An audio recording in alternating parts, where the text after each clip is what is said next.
Olá, bom dia a todos. Meu nome é José Roberto Santin e eu sou professor responsável pela disciplina de Genética da Escola de Ciências da Saúde da Univale. Na aula de hoje, abordaremos o assunto padrões de herança, os quais constituem as bases cromossômicas da hereditariedade. A herança é o que se transmite de pais para os filhos.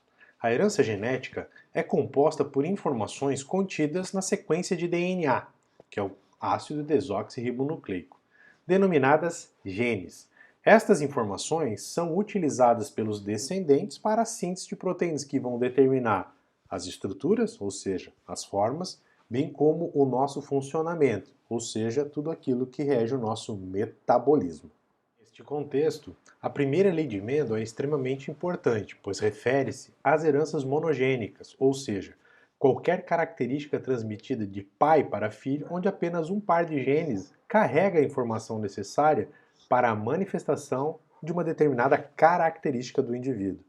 Nos padrões de herança, temos uma classificação funcional em relação aos genes alelos. Genes alelos dominantes são aqueles que vão dar origem a uma proteína funcional, e essa proteína determinará uma característica. Estando em dose dupla, os dois alelos dominantes, homozigoto dominante, e mesmo quando em dose simples, como é o caso dos heterozigotos, onde eu vou ter um alelo dominante e outro alelo recessivo.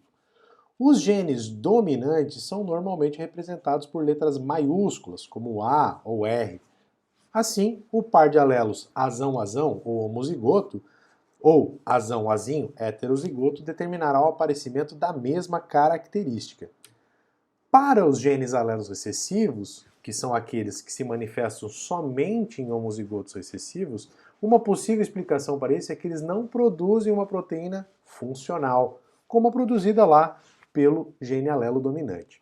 Assim, a característica determinada pela ausência da proteína só poderá ocorrer na ausência do alelo dominante, ou seja, em indivíduos homozigotos recessivos.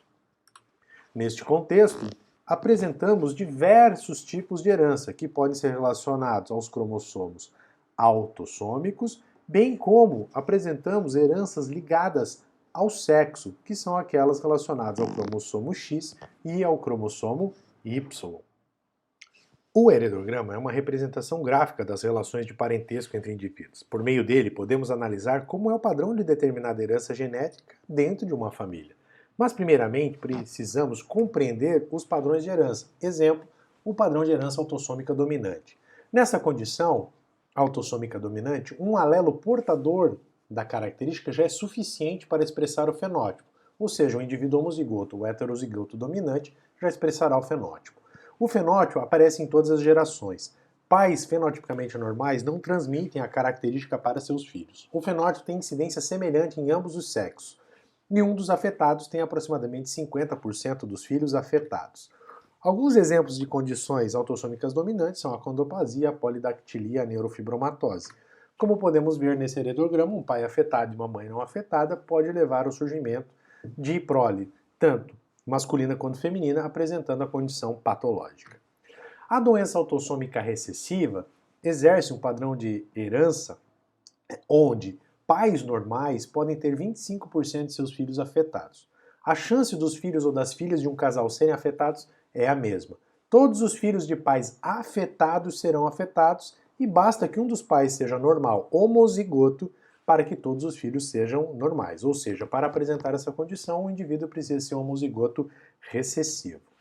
Aqui temos um caso do albinismo, onde um indivíduo normal, dois indivíduos normais, tem a possibilidade de apresentar o surgimento de um indivíduo albino, uma vez que ambos carregam consigo o gene portador da doença.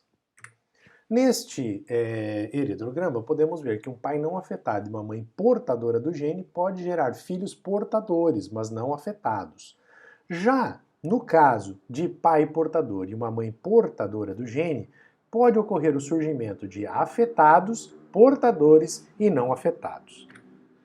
Na aula de hoje, estudamos sobre os padrões de herança autossômicos. Na próxima aula, vamos abordar sobre os padrões de herança ligados ao sexo.